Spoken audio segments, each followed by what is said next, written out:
रात के पर्दे में छुपी खौफनाक कहानियों का राज आपके सामने पेश करते हैं मिडनाइट डायरी। हर एक कहानी एक नया राज, एक नया ख्वाब और एक नया खौफ लेकर आती है। इन डरावने राजों की दुनिया में हमारे साथ सफ़र करें और रात की तारीकी में अपने आप को खो जाएं। जल्दी सब्सक्राइब करें और मिडनाइट डायरी की खौफनाक दुनिया में खुद को महसूस करें। गुलशन इकबाल के सेक्टर 14 में एक बंगला था जो काफ़ी अरसे से खाली पड़ा था। पेंट उखड़ चुका था, खिड़कियों के शीशे टूटे हुए थे। अब बाग में झाड़ियां बेकाबू होकर उग रही थीं। घर के अंदर सन्नाटा था, ऐसा सन्नाटा जो घुटन का बायस बनता था। दिन की रोशनी में भी अंदरूनी हिस्से में एक अजीब सी तारीकी रहती।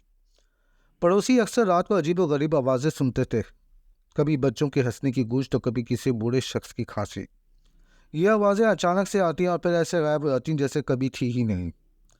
एक रात पूरा मोहल्ला बिजली की बंदिश की वजह से तारीकी में डूबा हुआ था। अचानक खाली बंगले की खिड़कियों में रोशनी जगमगा उठी। यह ऐसी रोशनी नहीं थी जो बिजली से पैदा हो। यह एक मध्यम लरसती हुई रोशनी थी जो अंदर से दीवारों को सहला रही थी। रोशनी आती जाती रही जैसे कोई अंदर से चादर लहरा रहा हो। फिर एक साइड में हरकत की जैसे कोई बड़ा सा जिस्म खिड़की के पीछे घूम रहा हो। पड़ोसी ने सांस रोककर इस अजीब व गरीब मंजर को देखा। सुबह होते ही मोहल्ले के लोगों का जमघटा खाली बंगले के बाहर लग गया। हर किसी के दिल में खौफ और जस्तजू थी कि जाने वो क्या चीज़ें थीं। बड़े बूढ़े ये बता रहे थे कि इस घर में कभी एक ख़ानदान रहता था, मगर एक अलमनाक हादसे में वो सभी चल बसे थे।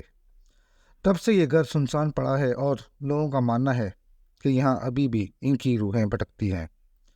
कुछ दिनों बाद घर से अजीब व गरीब आवाज़ें आने का सिलसिला शुरू हो गया। रात को बिजली चली जाती तो हर तरफ से शोर आता, जैसे कोई चीज़ें गिर रही हैं, दरवाजे खुलकर बंद हो रहे हैं और फर्नीचर हिल रहा हो।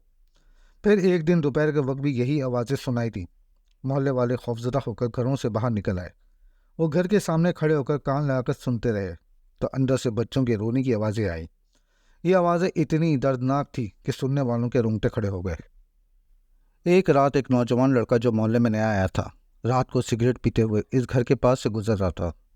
नौजवान लड़के ने देखा कि इस घर का दरवाज़ा खुद ब खुद खुला और एक सफ़ेद कपड़ों में मलबूस बच्चे का साया इस घर से बाहर निकला। लड़का खौफ से चीख उठा और भागकर अपने घर पहुंचा। इसकी ये बातें पूरी गली में फैल गईं और लोगों का इस घर के सामने से गुजरना रात में मुश्किल हो गया। कुछ अरसे बाद एक मौलवी साहब को घर में जिन भगाने के लिए बुलाया गया। वो कुछ मखसूस दुआएं पढ़ने के बाद घर के अंदर गए।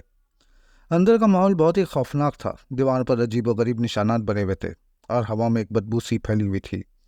मौलवी साहब ने कुछ देर तक दुआएं पढ़ी और फिर बाहर आ गए। इनका चेहरा सफ़ेद पड़ा हुआ था। वो पसीने में शराबोर थे।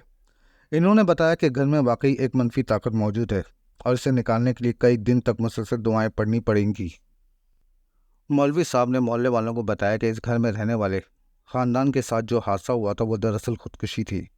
घर के सरबराह ने कारोबारी नुकसान से तंग आकर खुद को और अपने पूरे ख़ानदान को ख़त्म कर लिया था और इनकी रूहें घर में फंसी हुई हैं और सुकून की तलाश में घर की चीज़ें गिराती हैं और शोर मचाती हैं।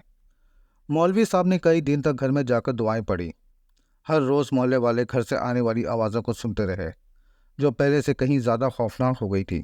कभी चीखो पुकार सुनाई देती, कभी जंजीर खनकने की आवाज़ आती तो कभी किसी की हंसी सुनाई देती। एक रात इतनी तेज़ और खौफनाक आवाज़ें आईं कि पूरा मोहल्ला जाग गया। सब लोग खौफ से अपने घरों में दबके हुए थे। सुबह होने पर लोगों ने घर के बाहर से अजीब व गरीब बू महसूस की। दरवाजे पर ताला लगा हुआ था, मगर बाहर से ही घर के अंदर से जलते हुए अंगारों की लो महसूस हो रही थी।